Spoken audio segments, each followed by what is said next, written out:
Hello guys, good morning from sea.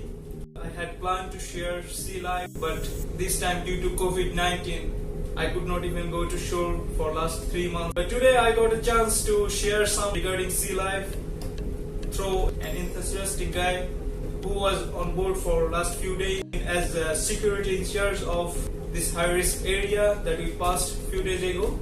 I'd like to ask this gentleman about his experience at sea. So please, I request you to share some of your experience about sea life.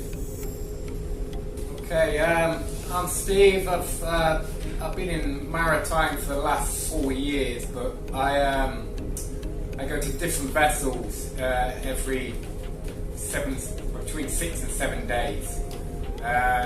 My experiences with being on vessels is a very close community on the vessel. They're like family, you know, from above where the captain is down to the able seaman. They work together, very close as a team,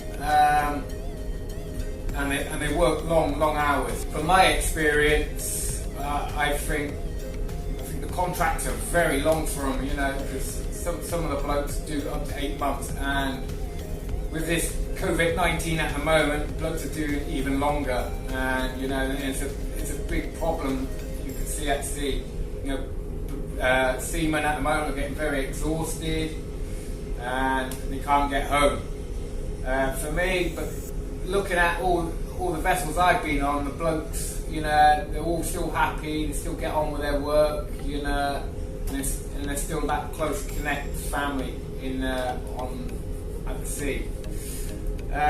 Like me, myself, I go through the high risk areas, backwards and forwards all the time, so I see a lot of crews, you know, and it's not been a bad thing I've seen on the ships, you know, everything is like military coordinated, with down from the captain, down to all the officers, down to the able seamen, you know, it's like a command structure.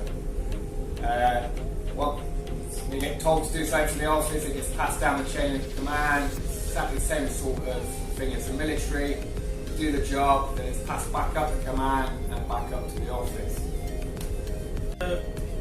As you already mentioned, this time actually for seafarers, those who already completed their contract period, still they cannot go home due to COVID-19 issues. And this is really critical for seafarers to extend unwanted extension of their contract period. What do you think about it? Well, me, yes, same with me. Even for you also, yeah, same with me.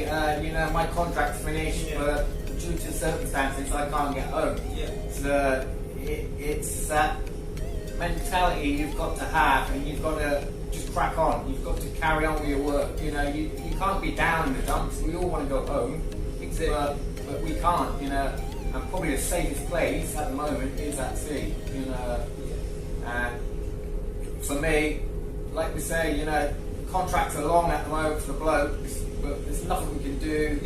We just have to crack on. But you can see that the blokes are still all happy. They still get on with their lives. Yeah.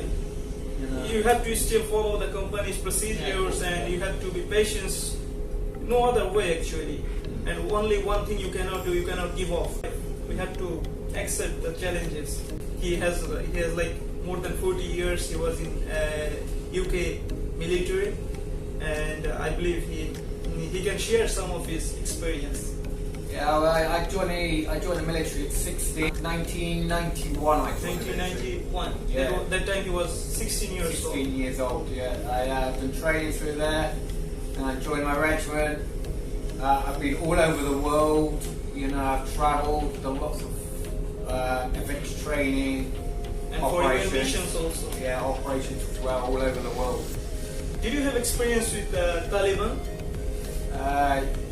Yeah, I've had that. I mean experience. Afghanistan. Afghanistan, yeah. I've done 3 tours of Afghanistan. How is Afghani people? The Afghan people are, I think, very confused people. Very confused. You know, all they've known is war. You know, the country's always been at war. But the common mob, the common people, they want peace, right? Yeah, of course they want peace. You know, and you know, but the generations have just been brought up with war, and that's all they know is war and conflict. There's always conflict, you know, and the political structure in Afghanistan is completely different to the Western world, other countries, because it's like tribal. It's very tribal, you know, and they have a leader in the tribe, and you know, there's always arguments between tribes. No, we're not doing this, we're not doing that, you know, and there's always conflict there. But I think now, Afghanistan now is more stable. They have their own government, they have their own military, they have their own police now, so things hopefully... Now turning to good points. How about your present life in Philippines? Oh, I also forget to mention is that currently living in Philippines with his lovely family. And please share some of your experience. I absolutely love it in the Philippines. You know, I've been living there now 8 years. The culture is completely different from where I come from in the UK. Yeah. The life is it's fantastic. You know, the people. You know, they're very friendly people. They'll say good morning. They're always smiley. You know, always happy, and they're always welcoming you into your house. You know, even down to the poor people, they always welcome you in.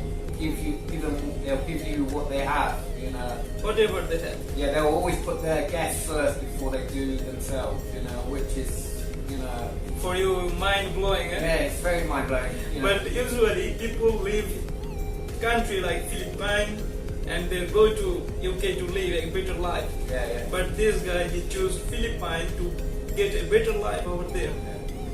Yeah. That's what I've done. Yeah, it's because the life in UK for me was, you know, too much work and not enough family time. You know, you work from Monday to Saturday, have Sunday off, then back to your normal routine. You work all day, you come in at 6, 7 o'clock, you have your dinner, watch a little bit of TV and then bed. And it's the same routine every day, and I just didn't want that for my life. Yeah. I want to spend quality time with my family. So you got married to a Filipino? Yeah, I got married to a Filipino 23 years ago. 23 years ago, yeah. And they are still passing good family life. That means we should say, I should say, this is really a beautiful family must be. Yeah.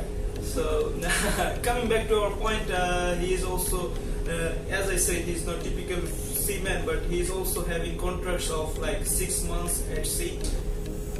So he also has the same sort of schedule like us, 6 months on, 6 months off, kind of. So does it affect your family life? Well, my wife's very understanding, and my kids have got used to me being away all the time. Because when I was in the military, I was always away. So, plus, I moved my wife and kids over to the Philippines while I was still in the military, because I bought a house and everything. So I only seen them once a year anyway for 6 weeks. So my family have really got used to me, and of course my wife's very loyal to me, and she understands. You know, at the end of the day, I'm the breadwinner in the house. You know, I'm providing the money for the house and the kids. Don't get me wrong, it's very hard to be away from family, of course, but you miss the growing up stage. Like my grandson at the moment, I've missed his first birthday, and I've missed him taking his first steps walking, you know, and I haven't seen that, you know. There is sacrifices of being away, I see. Exactly, and for seamen, actually, I should also say that the wife is taking the most important role of a seaman's life. If a wife is supportive enough for the seafarer, it becomes like easy to go. And if it is a compromising system, you have to compromise from both ends. Then I believe we can get a better life ahead, because with the experience at sea, we get promotion, also we get better opportunities afterwards. But due to family, if somebody cannot go far, then it's not his fault actually. The fault is belong to family as well. We can thank to our family. We both are thankful to our family, those who are supporting us to live at sea peacefully. Say goodbye. Bye bye.